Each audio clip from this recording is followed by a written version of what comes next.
बऱ्याच गोष्टी ठरवतोस, पण साध्य मात्र होत नाहीत. आणि मग त्याचा त्रागा करत बसतोस.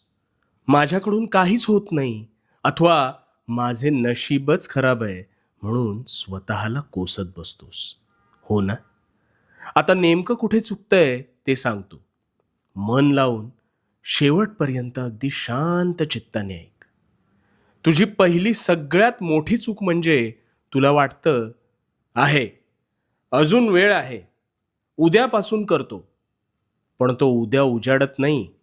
आणि दुसरी चूक म्हणजे हाती घेतलेल्या गोष्टीच्या मुळाशी न जाता अर्धवट ज्ञानाने तू गोष्टी करायला जातोस. बघ, विचार करून बघ, तुझं तुलाच कळेल.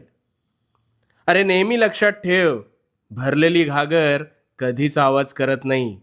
ती स्वतःचा मार्ग काढत संथपणे पुढे जाते. पण ती